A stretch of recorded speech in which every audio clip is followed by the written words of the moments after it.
Ne l'oublie pas, un grand pouvoir implique de grandes responsabilités. Mise à bord. I'm Batman. Up in the sky, it's a bird. It's a plane. It's Superman. De retour dans votre émission La Bande des Comics sur Radioactive, nous avons écouté donc Chinese Man Escape et à présent il est temps de débattre. On va tenter, messieurs, de faire alors notre chef qui nous a préparé nous a mis un très beau titre avec la BD vecteur d'émotion point d'interrogation. Voilà, donc ce qu'on veut essayer de vous expliquer par là et se faire une idée un peu de pour chacun, c'est voilà pour vous qu'est-ce que la BD peut vous amener de plus qu'un autre média ou au contraire de moins? Qu'est-ce qui fait sa particularité? Qu'est-ce qui vous amène voilà, pourquoi? Qu'est-ce qui vous amène à la BD? Alors, qui veut commencer pour vous? Qu'est-ce qui fait le plus de la BD? On va commencer par cette question toute simple. Moi, quand je suis en librairie, ce que je cherche, c'est à être attiré par un dessin. Souvent, c'est le dessin qui va me donner envie de continuer l'histoire ou pas. Et en fait, ce que je cherche à chaque fois dans chaque BD que je lis, c'est espérer être emporté. C'est vrai que c'est l'expression que j'utilise, c'est être emporté par le récit, plongé dans l'univers graphique qui à chaque fois va sûrement différer selon le dessinateur. Mais voilà, j'aurais quelques exemples à donner, mais je cherche vraiment à ce que les auteurs m'emmènent dans leur univers et que je sois submergé, que j'ai envie de savoir ce qui va se passer, que voilà, cette BD m'obsède et c'est vraiment ce challenge-là que je cherche à chaque fois. Si je reprends ce que tu viens de dire, il y a un trait graphique, mais après tu recherches un attrait scénaristique. C'est pour ça que c'est l'éternelle question. Qu'est-ce que tu préfères, avoir un bon dessin ou alors une bonne histoire? Le dessin, moi, va m'attirer en premier, mais ce qui va me faire rester, c'est l'histoire. C'est pour ça que des fois, par exemple sur Letter 44, qui était sorti chez Glénat Comics, le dessin n'est pas spécialement l'atout de la BD. Par contre, le scénario, il est en béton armé. Et c'est un page turner et j'étais à fond. Il y a 7 tomes, je crois, mais vraiment, donc en fait, après le dessin, on passe outre, on l'accepte tel qu'il est, mais c'est vrai que de prime abord, c'est pas le dessin qui m'a emballé, donc voilà, c'est un des exemples, et il y en a d'autres, mais c'est ce que je cherche, ça, tu vois, à vraiment vouloir savoir la fin à tout prix. Jay, toi? Un peu la même chose. En fait, ce que je trouve sympa dans la BD et le plus par rapport à d'autres médias comme les films, les séries, enfin voilà, qui peuvent procurer aussi pas mal d'émotions. Hein, forcément, on a tout qui arrive assez frontalement. Je trouve dans la BD, il y a ce côté à pouvoir s'attarder. En fait, c'est vraiment le lecteur qui choisit la vitesse à laquelle il le lit et le temps qu'il met pour passer d'une case à l'autre. Du coup, dans la gouttière, hein, cet espace qu'il y a entre deux cases. Et en fait, il peut se passer. C'était le commis des comics qui l'avait dit sur une conf, et c'est tellement vrai. Il se passe en fait, t'as des émotions qui se passent entre les deux. C'est-à-dire avant de passer à la case d'après, qu'est-ce que tu mets toi dans la première case en termes d'émotion, en termes de ressenti, et du coup ce que ça t'apporte. Et après quand tu vas tourner, alors ceux qui sont vraiment là pour le coup les bons scénaristes et les artistes qui découpent, qui travaillent le découpage pour que tu aies une émotion qui soit déclenchée quand tu tournes la page et que tu arrives sur un événement, quelque chose d'important. Et ça, moi, c'est vraiment cet aspect-là, cette notion de vitesse et de pouvoir revenir d'ailleurs aussi. Hein. Il y a des BD qui sont un petit peu comme ça aussi, ou un peu jeu de piste, quoi, où du coup tu dis, mais attends, ça, il y a un élément, on en a parlé avant. Donc tu reviens en arrière, tu dis, ah, mais ouais, c'est fou, je l'avais pas vu au départ. Et quand tu le relis d'ailleurs, tu as différents niveaux de lecture. Oui.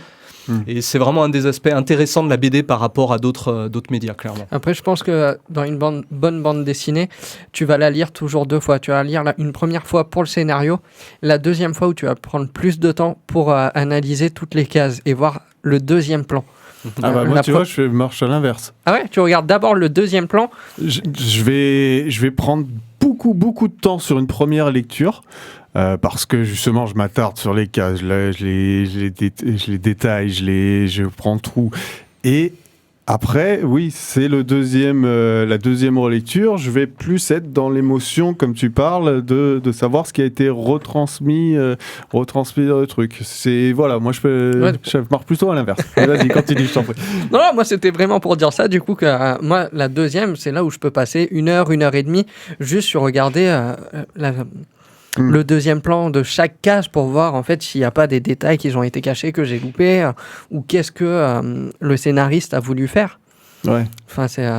Oui, et puis après, il faut bien dire aussi souvent que, contrairement à des films, dans la BD, il y a plusieurs intervenants.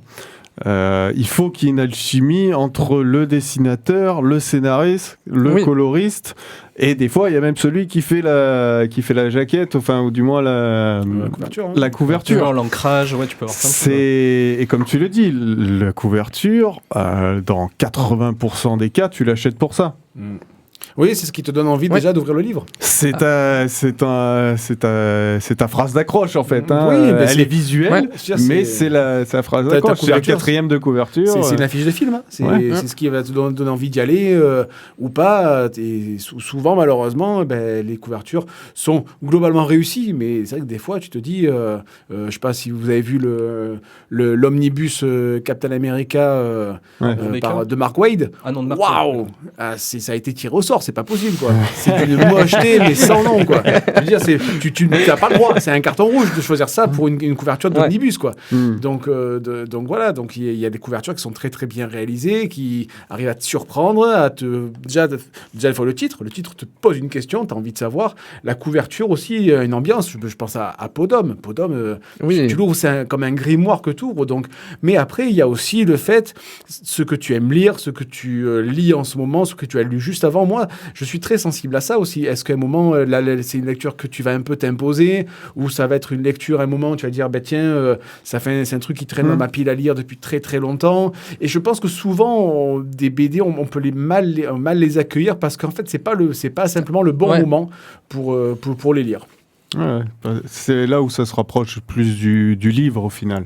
Parce que le livre, tu choisis ta vitesse de lecture, tu as ton temps de... Mais après, tu complètes avec ton imagination. Ce que je trouve beaucoup plus immersif. Oui.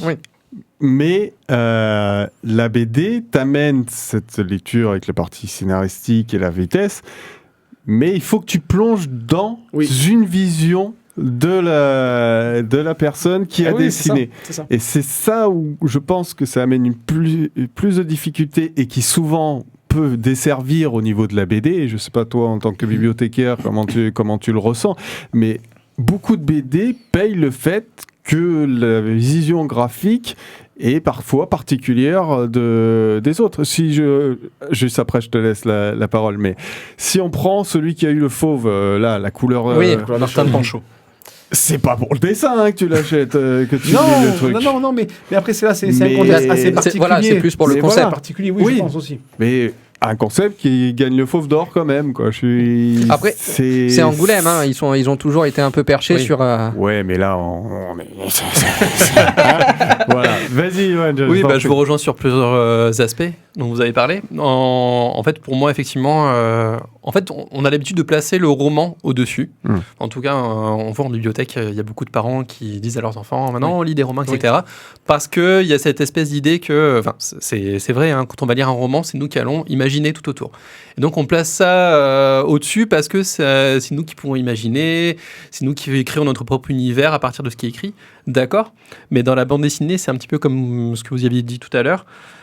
C'est bien aussi de se laisser guider dans un univers, se laisser transporter, et on a le temps en fait de se poser, de regarder les illustrations, de s'imprégner de l'univers, d'avoir des temps de pause en fait qu'on n'a pas forcément dans la lecture d'un roman, je trouve.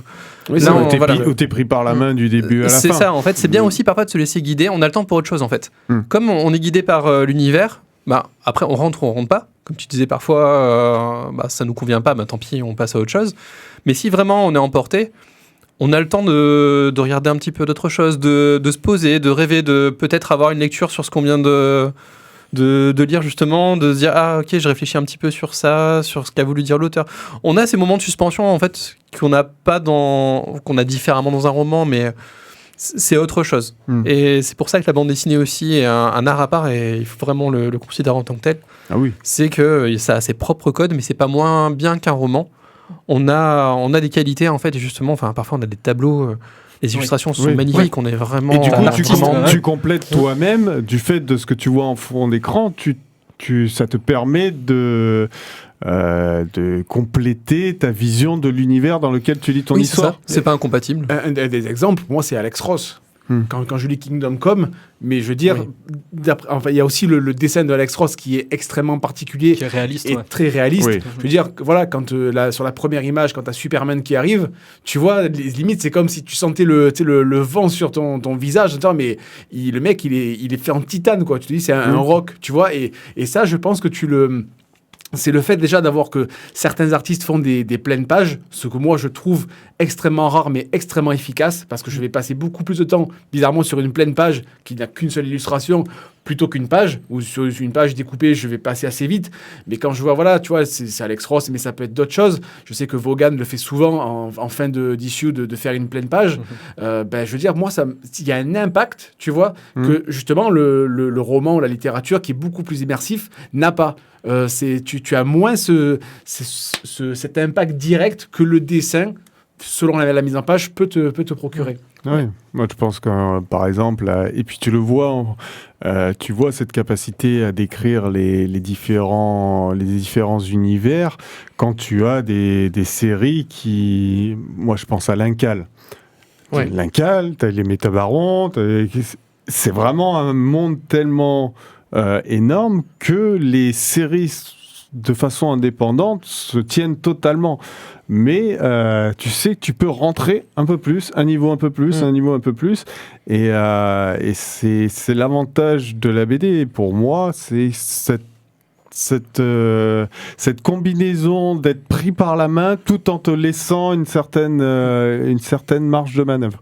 Voilà, je lis énormément de romans, mais j'ai besoin de cette partie BD, pas pour ce que ça me comment dire, ça va moins me fatiguer le neurone, pardon, mais parce que j'ai besoin de faire fonctionner ma réflexion d'une façon différente. Quoi. Ouais, ce que je disais, c'est pas une lecture moins bonne. C'est pas parce qu'on a la flemme et qu'on va regarder des images, ce que pensent beaucoup d'adultes malheureusement avec les enfants.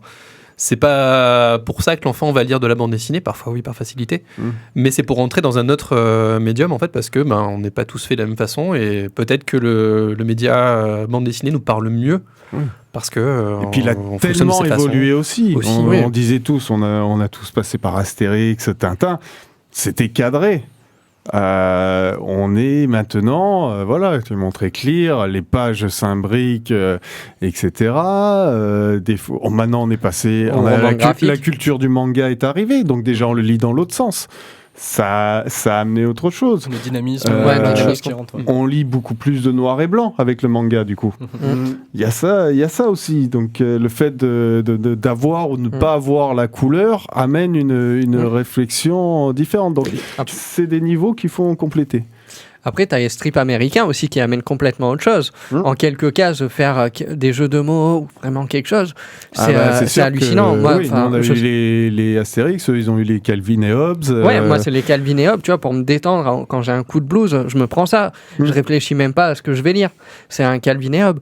Ouais, Calvin et Hobbes, oui, c'est largement recommandé. Chacun devrait en avoir sa petite dose à disposition parce que homéopathique. Ouais, voilà. Ah ouais, non, mais ça te rappelle l'enfance autant qu'une certaine liberté, une certaine réflexion sur l'absurdité du monde. Et puis, alors maintenant, je pense à une série jeunesse qui est imbattable, qui est pour moi qui est le summum de la bande dessinée. Alors, jeunesse, mais qui n'est pas donnée à tous. Je pense que c'est de la BD jeunesse, mais pour les adultes.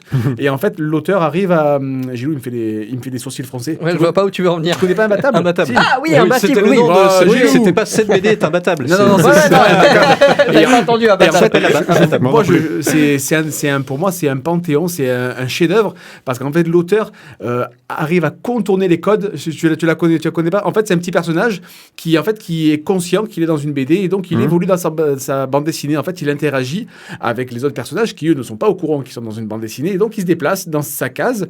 Il arrive et l'auteur est arrivé justement à le faire se déplacer de page en page à travers les pages. Il y a des pages déchirées qui font des doubles. C'est pas celui qu'on voit par exemple sauver un chat qui redescend. Oui, c'est ça. Et pour oui. moi, cet auteur, Pascal Jousselin, il est arrivé à détourner tous les codes de la BD et c'est proprement. Alors des fois les gags sont un peu faciles, mais là donc on a 3 tomes. J'espère que le 4e va sortir, mais c'est une manière de détourner la BD, de détourner ses codes et de pouvoir à la fois séduire un public jeune parce que ça reste de la jeunesse, mais aussi pour les adultes qui arrivent à se faire le cheminement, à dire c'est bien trouvé quoi.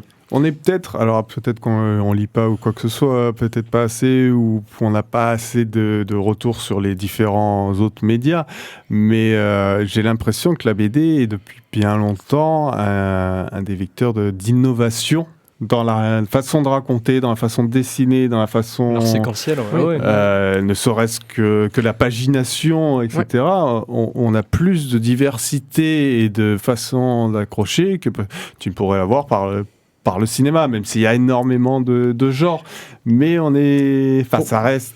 Tu te poses devant un écran. Pour moi, le cinéma, en fait, pour moi, la BD est vraiment entre le cinéma où pour moi tu es assez passif en fait tu ne peux pas t'interagis pas, tu peux pas faire de pause ou de retour en arrière, et la littérature, le roman on va dire, où là comme vous disiez, on est pris par la main du début à la fin en fait et on suit le train en marche. Il y a bien sûr l'effort d'imagination, mais pour moi la BD justement avec toute cette créativité que les auteurs mettent à changer la pagination, les formats, le format souple, cartonné, les grands formats, tout ça concourt en fait à te plonger dans un univers graphique, parce que l'édition aussi y joue, et du coup pour moi c'est vraiment le bon compromis justement entre légère passivité on va dire et effort créatif d'imagination. J'aurais juste une question avant de finir. D'après vous, comme ça, à la volée, on parlait d'émotion, on a parlé d'humour, on a parlé d'être transporté par un récit. Est-ce que vous avez déjà eu des BD qui vous ont ému, voire être ému aux larmes Bien sûr. Moi, celui qui m'a le plus ému, enfin, tu ressors avec des frissons, c'est le Magnéto. Vous savez, celui sur son enfance. Sur les camps. Le testament. Voilà, les camps nazis. Le testament, où déjà t'as rien en super pouvoir. On est vraiment que sur l'histoire d'un enfant qui vit ça, donc les camps et le ghetto de Varsovie. Moi, c'est celle-là, une des plus qui m'a le plus retourné. Et vous, du coup? Moi, c'est Larsenet avec le retour à la Terre. D'accord. Qui est déjà Larsenet est quelqu'un de pas très joyeux et le retour à la Terre, ça va être lui et sa femme qui décident de quitter Paris pour aller vivre en campagne pour élever leur enfant. Voilà, vraiment très chouette, bien. Ça marche très très bien, c'est pareil un peu à la façon des strips américains en quelques cases, mais il y a un univers qui est très très costaud. Et toi, Johan, du coup? Je rejoins Gilles aussi. Ah oui, je t'avais parlé la dernière fois, Larsenet, pareil, mais le combat ordinaire. D'accord. Pareil, mais après, c'est aussi ce qu'on met dedans. Et... Ouais. Moi, le rapport à notre propre vie. C'est ça. Évidemment. Et toi? Moi, c'est Dr. Star. Dr. Star, qui est un spin-off de Black Hammer, et qui est un espèce de Green Lantern, et qui a un enfant malheureusement qu'il abandonne pour ses quêtes intergalactiques qui m'a fait pleurer. Et voilà, donc s'il y a un livre qui m'a ému, c'est bien celui-là. Et la fin, il te crève le cœur. Si t'as des gosses, il te crève le cœur. Pareil, dans le même genre, effectivement, en lien avec l'enfance, c'est Lock and Key, L'Âge d'Or, le tome qu'ils ont sorti, qui est un peu hors série, qui est un espèce de préquel en fait de l'histoire Lock and Key. D'accord. Et il y a une histoire ultra touchante de famille qui est avec de la maladie, enfin voilà, un certain nombre de choses, et ça marche, mais du feu de Dieu, quoi. Voilà. Ok. Bon, on a bien fini. Hein. C'est bien. Que derrière, on va reprendre sur. Vas-y, dis-le. Le climax. Le climax. Voilà. Donc Gilles va nous présenter ce quiz. En tout cas, merci. On a tous c'était cool. un peu Merci. notre idée. Bien sûr. On a des choses sur lesquelles on se retrouve forcément. Hein, sinon, on serait pas autour de cette table à ce moment-là. Mais au moins, voilà, on voit un peu comment chacun aborde ces différentes choses. Un petit jingle. Bien sûr. Une énigme pour Batman. La résoudras-tu? Vas-y, c'est toi qui joues. Allez. On est sur quoi déjà? De la vitesse, de la... Non, pas sur de la vitesse. Là, Combien ça va de être pages une y a-t-il question de culture Aïe, sur la bande dessinée. Alors, on va commencer avec la première question, forcément. Bien joué. Ah, bien. Yeah. Quel célèbre marin Robbie Williams a-t-il incarné dans un film de Robert Altman? Popeye. Yes. Ouais, c'est vrai que c'est lui qui fait... Sérieusement. Ah oui, bien joué. Quel classique de la littérature pour enfants Johannes Farr a-t-il adapté en BD? Alors là... Il va y avoir un événement les 80 ans dans pas longtemps. 80 ans. Johannes Farr. Pas très fan de Mickey Johannes Farr. en plus. Sorti non plus, sorti de chat du rabbin. Bah, en plus, 80 ans, ça... C'est pas le truc sur Gainsbourg, ça c'est sûr. Non, C'est pas pour enfants. Non, je vois pas. Non, là, j'avoue que... moi, Le Petit Prince. D'accord, ok. Il a fait une adaptation dessus. Ok. Ah, D'accord, pas du tout, pas au courant. Petit prince arabe, du coup. Ça va. Bah, c'est avec l'arabe du futur, c'est pour Oui, le petit prince of Persia. ça. Ça marche bien. Allez, sans vous ça. en avez d'autres Ah on y oui, va. mais- C'est Yann Satouf. Un petit peu plus technique. Qui est Rodolphe Töpfer? Rodolphe, comment? Töpfer. Topfer. Töpfer. Topfer. Topfer. Ouais, il est allemand. Ah. Je sais pas, un coloriste, un éditeur. C'est un personnage ou... Est-ce que c'est le vrai nom de quelqu'un? Oui. Ah, du coup, il a un pseudo. Non, ça, non, c'est son vrai nom. Ah, D'accord. Ça, c'est son vrai nom. donc. Euh, En revanche, si c'est ton voisin, laisse Non, tomber. hein. Oui, non, il a un c'est pas. rapport avec la BD quand même. Oui, bien sûr. un Allemand de la BD. Un éditeur? Non. L'auteur de C'est Maus. Moebius, Non. c'est j'en Non, sais rien, c'est- c'est non. avec. Allez. Ah non, pas Mobius. Ça va non. être l'inventeur de la bande dessinée. C'est le premier, c'est ouais, la première d'accord. personne qui a, quand il a créé son album, a enlevé, comme dans les albums jeunesse, vous savez, il y a toujours la petite phrase qui est en dessous du dessin. Ouais. C'est Ouais. le premier à l'avoir mis dans le dessin. D'accord. Ok, Ah bah, on apprend des d'accord. choses, hein. Bah, C'est ouais, vrai. ouais. Heureusement qu'il est là. hein. Il fallait un intellectuel ici. Il fallait remonter le niveau, je Oui, pense. oui, oui, je Non, pense. oui, c'est il fallait. vrai, Allez, plus facile. Ah, merci. Quel nombre en chiffres romains donne 13. son... Ouais. Et voilà. Ah, mais bon. Allez, un petit peu plus technique, toujours sur de la franco-belge. Quel acteur français a inspiré les traits de visage du cow-boy Blueberry? C'est, oui. Elle, Oui. Ah j'ai plus son nom. Non, c'est pas Belmondo. Ouais. Oui. Ah, c'est Belmondo? Ouais, Ouais, c'est Belmondo. Ok. Belmondo Blueberry. Ok, Non, parce que je savais qu'il avait inspiré Cobra. Ça, Oui, je savais. aussi. Mais du coup, non. Il est partout. Il est partout, ce bébel. Ouais, écoute, Manga franco-belge. Alors là, vous allez trouver très rapidement. pas sûr. Comment se nomme le label qu'assure la bienséance des comics à partir de 1954? Comics Code Authority, ouais. Yes. C'est un Euh, label? C'est considéré comme un label? Ouais.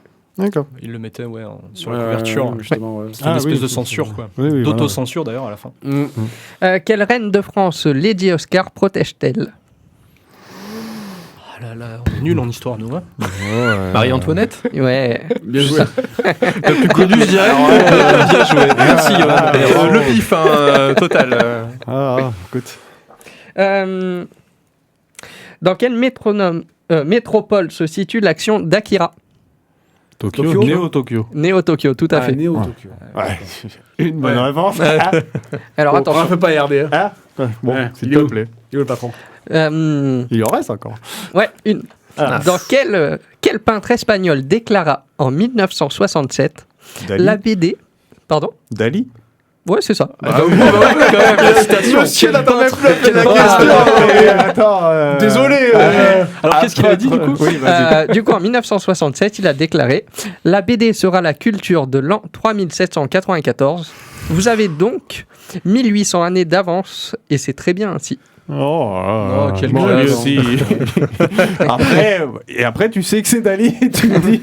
Ah oui, d'accord, tu remets les choses en perspective. quoi. Ouais, voilà, il était fondu comme la montre, là, quand il a dit ça. Ou comme le chocolat à l'envin. Voilà. Est-ce qu'on a Gérard. encore un peu de temps? Oui, vas-y. Ouais, vas-y. Allez, on repart sur le nombre de tomes en série. Oh, Civil Wars. 3. 9. 5 avec le... 5, ça dépend. Non. C'est toujours pareil, ça dépend quand tu Les prends Deluxe, éditions. les Deluxe, il y en a 9. Les Deluxe. Ouais. 10.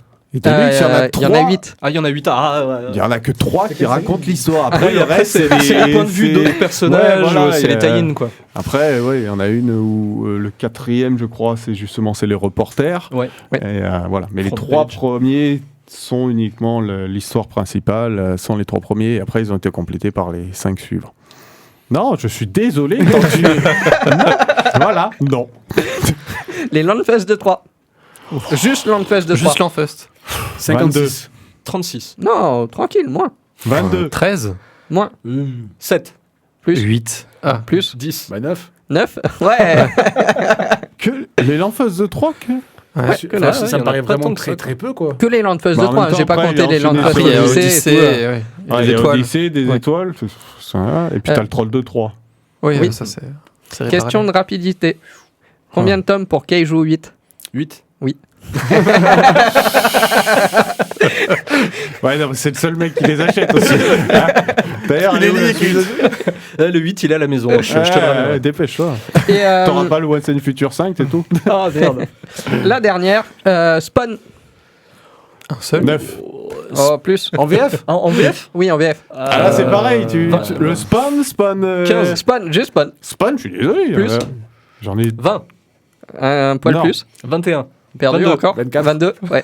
Je suis désolé, je vous enverrai la photo. Nous avons une Je suis là, je pose une réclamation.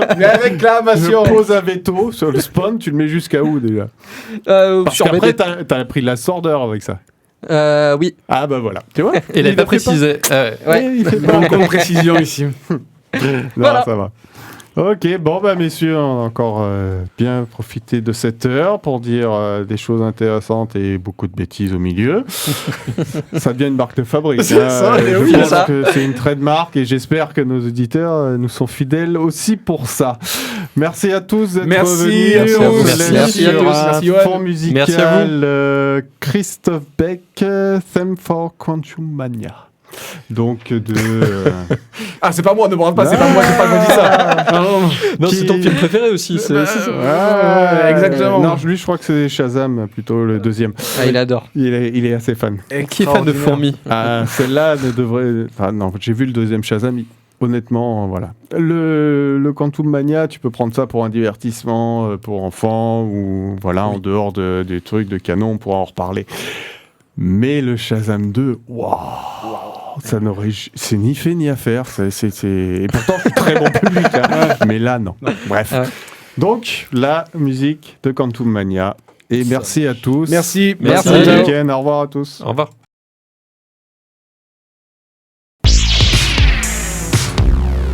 Ne l'oublie pas, un grand pouvoir implique de grandes responsabilités. Mise à bord.